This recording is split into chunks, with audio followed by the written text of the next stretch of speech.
What's up guys, Snwipa here, and today I'm going to be taking you through the best crop for each season in Stardew Valley, as well as some crops you're just going to want to put in your greenhouse all year long. And guys, if you do enjoy this type of content or want to see more, please leave a like down below and consider subscribing. It really helps me out a lot. Thanks guys.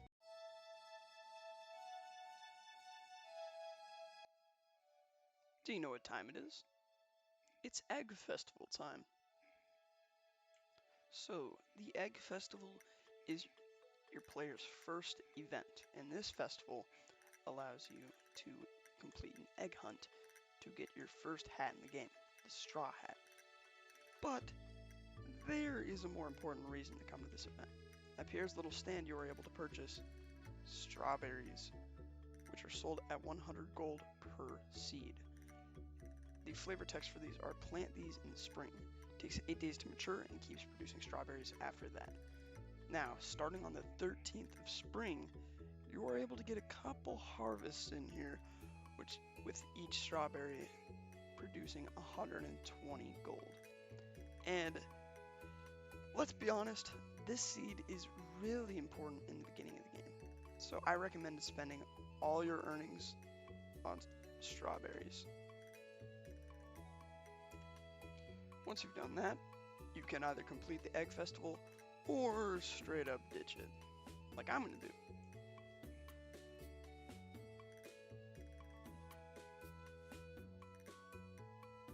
Also, I would plant them as soon as you get home from the egg festival, as you have a little bit of time to complete this, but it's just easier.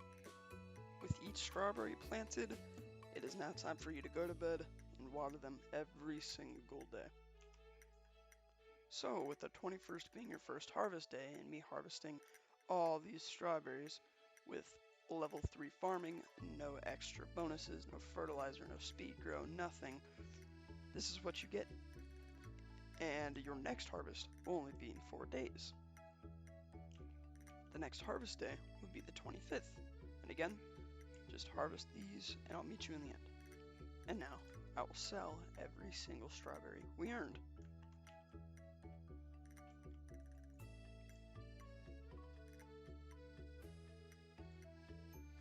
And the final price of planting on the day of the egg festival is 12,870 gold. Now, this will vary between playthroughs, so yeah, keep your eyes open to see if you get under, over, or exactly 12,870 gold. So, I have booted up a new farm, cleared out 50 spaces, and will now spawn in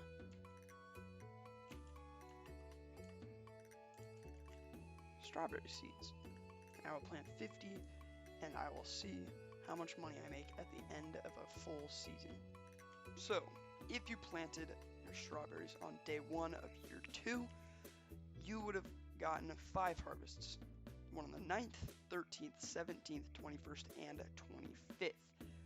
And this is a good amount of harvests, and it gives you 188 normal strawberries, 44 silver stars, and 26 gold stars. And this is just in my case, and I started on a whole new play file with no skills, and I got 6 farming, and I decided to choose Rancher just to kind of not skew any of the data by getting Tiller, which makes crops worth 10% more, and I am now going to sell, and we'll see how much I made.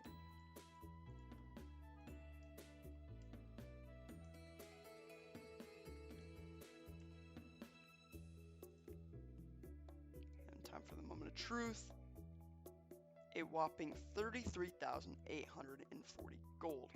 Now, taking into consideration spring crops are just not as good as the other crops because it is the first season in the game, this is a very good amount to have in spring. So, yeah, this is the most amount of money you can make in spring with spring crops beginning on year 1. And now, moving on to summer.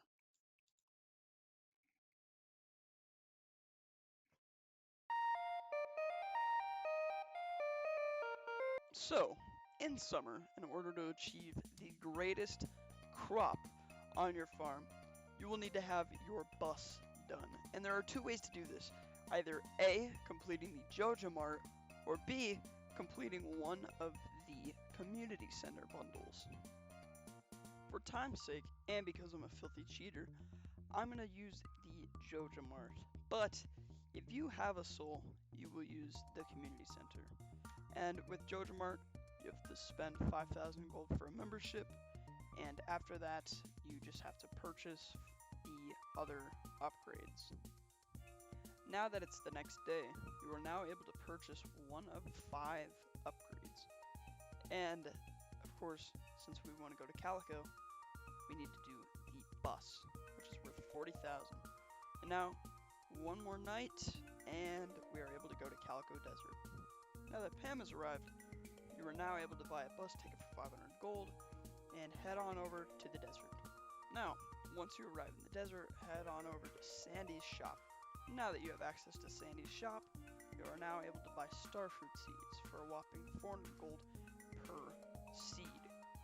The flavor text for this is plant these in the summer, takes 13 days to mature, and 400 gold may seem like a lot, but if you made enough money during spring, you will be fine for year 1.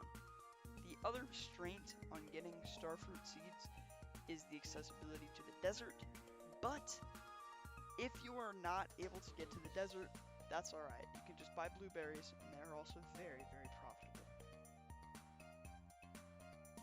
So, if you were to grow 50 starfruit on the first day of summer, you would earn 100 starfruit. On my playthrough, I got 64 no stars, 15 gold stars, and 21 silver stars, which is 2 harvests. And time to see our profits. Hey, look, I got a stone owl. That's cool. So, here we will sell, and I know the answer to the question, but I want to see how much more I make than spring, because I will make a lot more. I did get 3 levels, and that looks to be around 50,000, around 50,000 more gold, which is a lot. So, that's summer. I'll see you in fall.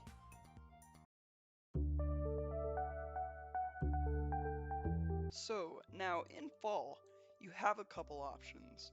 You can either A, save up all the rare seeds you get from the traveling merchant, or B, go with the easier and still a pretty profitable option of going with cranberries from Pierre's store. Like I said, if you get rare seeds from the previous seasons, you can go ahead and plant them. But your main source of money should be from cranberries, which you can simply buy from Pierre's store. Like I mentioned before, cranberries are simply bought from Pierre's store at 240 gold a seed.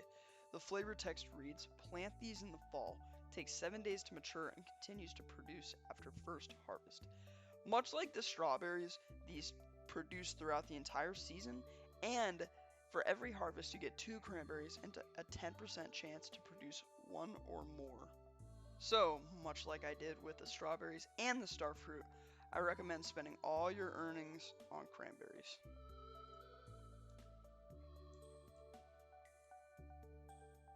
So now, like I've done with every season, let's see how much money we make with 50 cranberries throughout the entire season. So, on the last day of the season, you get your 5th and final harvest. All your harvests will be on the 8th, 13th, 18th, 23rd, and 28th. If you planted your crops on the first day of the season, which you should. Now, keep into consideration that your number of cranberries will vary through every playthrough, and you should have rare seeds planted as well as your cranberries. So you should make way more than this. As you can tell, this was 30,000, I think, or 40,000 less than the starfruits from the season before. I don't know if I made 70 or 80,000, but you definitely did not make as much. But that's just because starfruits are a Calico Desert, and cranberries are from Pierre's, so they're gonna vary. But you should also have rare seeds, and they're one of the most profitable crops in the game. Except they're just a bit hard to get for your first season. But if you have access to a seed maker, you should just be able to replicate all your rare seeds, and you should have a lot for the next seasons to go. Now, let's finish it off with winter and the greenhouse.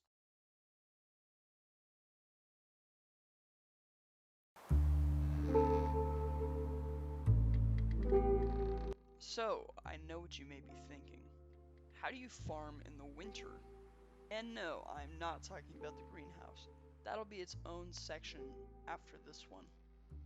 What I am talking about, though, is having level 7 foraging, so you have access to the winter seeds. Now, if you did the community center, you probably came in contact with wild seeds of other seasons, and winter seeds work the exact same. They can only be planted in their respective season, and yeah, this means you can actually grow crops in the winter. So, I planted 50 seeds. Every time I get a harvest, I will replant them, and I will document how many harvests I get, on what days, and at the end, what plants I got and what I end up selling.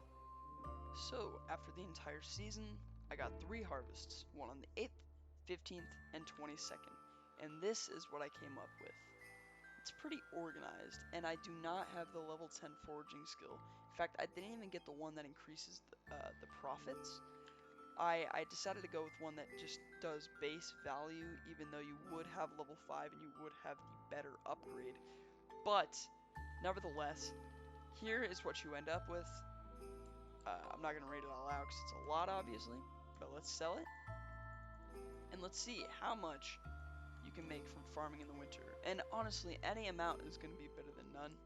I think that's pretty obvious just because you're not really meant to farm in winter. And of course, it goes under the foraging skill instead of farming because you are plucking, you are foraging basically. So 17,000 is a lot, and honestly, you get 10 for every seed you make. You get 10 seeds, which is a lot. And so even if you find 5 of each, that's 50. You find a lot more while those are growing. You can have a lot. And so now let's move on to the greenhouse.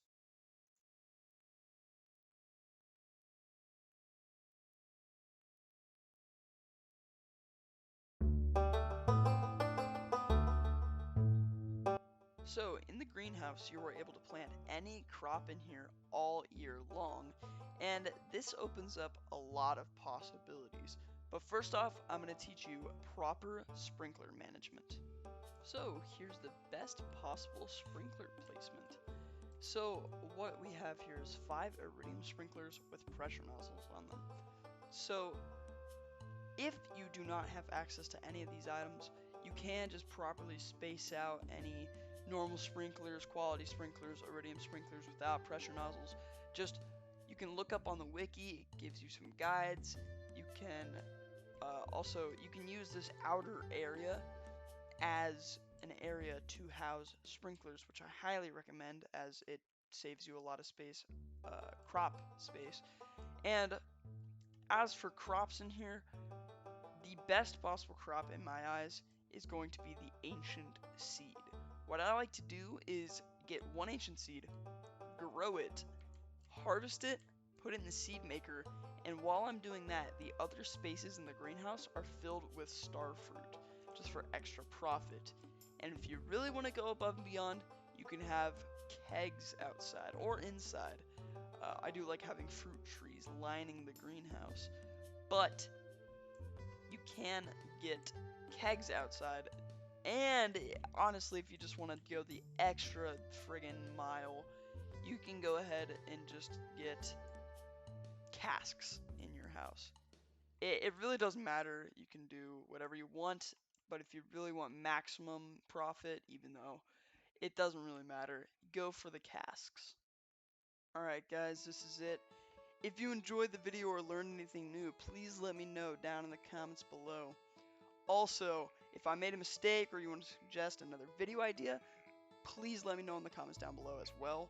I really accept the criticism and the feedback, and I really want to get better at this. Now, please consider smashing the like button or subscribing. I would really appreciate it.